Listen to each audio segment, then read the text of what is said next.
Everyone, ये Indian economy का 47वां part है और अति महत्वपूर्ण प्रश्नों को, तथ्यों को IAS, PCS, group C, SSC और में पूछे गए हैं। तो चलिए देखते हैं।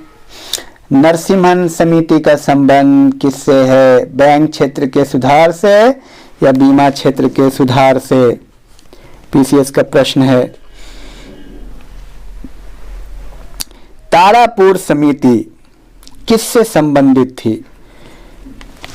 पूर्ण पूंजी लेखा संपरिवर्तनीयता से या विशेष आर्थिक क्षेत्र से? ये मैं बता दूं, आईएएस का प्रश्न है। ये सब आईएएस का और पीसीएस का प्रश्न है। केलकर टास्क फोर्स की सिफारिशों का संबंध किससे है?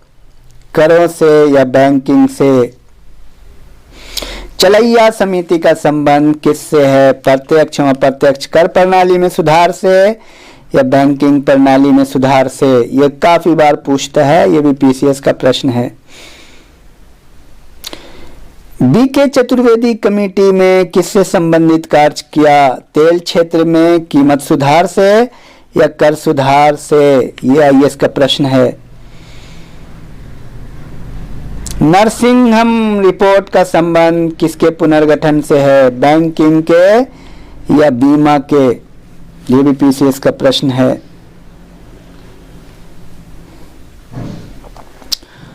और दीपक पारिक कमेटी अन्य चीजों के साथ साथ किस एक उद्देश्य के लिए गठित की गई थी? दीपक पारिक कमेटी अवसंरचना के विकास और वित्तीयन के लिए उपाय सुझाना या केंद्रीय बजट में राजकोषीय घाटा कम करने के उपाय सुझाना? बहुत महत्वपूर्ण है, ये भी आईएएस में पूछा हुआ प्रश्न है। मैं आपको अति महत्वपूर्ण प्रश्नों की तरफ ले जा रहा हूं जो IAS, PCS, group C, army, SSC में पूछे गए हैं।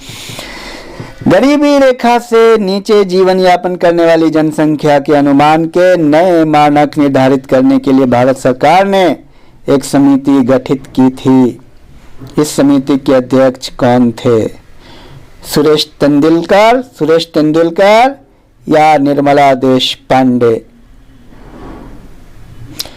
कौन सी समिति भारत में निर्धनता के अनुमानों से संबंधित रही है? विजय केलकर समिति या सुरेश तेंदुलकर समिति? और तो ये सब है अत्यंत महत्वपूर्ण प्रश्नों का संकलन और महत्वपूर्ण बिंदुओं को लेता हूं मैं जो एग्जाम में बार बार पूछे गए हैं। भारत में गठित पहली सहकारी समिति कौन थी? साख समितियां या विपणन समितियां? अप्रत्यक्ष कर से संबंधित समिति कौन नहीं है? इसमें चुनना है आपको। वांचू समिति या एलके झा समिति, रेखी समिति? अप्रत्यक्ष कर से संबंधित समिति कौन है? रेखी समिति या चलैया समिति? औद्योगिक रुग्णता से संबंधित समिति के बारे में समझिए।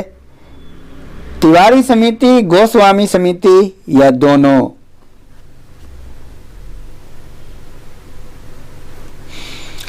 हजारी समिति, गोस्वामी समिति और दत्ता समिति किससे संबंधित है?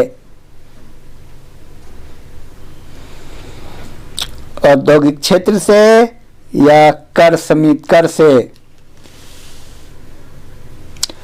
नायक समिति का उद्देश्य क्या था? नायक समिति, और मैं ऑप्शन देता हूं, छोटे पैमाने के उद्योगों की साख समस्या की जांच करना और छोटे उद्योगों की रुग्णता संबंधित पहलुओं की जांच करना या दोनों? आरएन मल्होत्रा समिति ने किस क्षेत्र से संबंधित सुधारों के लिए रिपोर्ट प्रस्तुत किया था? मल्होत्रा समिति, बीमा क्षेत्र या कर सुधार? इसमें आपको समिति के बारे में रटना है, याद करना है कौन समिति किस क्षेत्र से संबंधित है। आबिद हुसैन समिति किस मंत्रालय द्वारा गठित की गई? उद्योग मंत्रालय या योजना आयोग? नायक समिति का संबंध किससे है? लघु उद्योग से या कुटीर उद्योग से? तो इस प्रकार आप छोटी छोटी बातों को पढ़ें, याद करें, बार बार सुनें। थैंक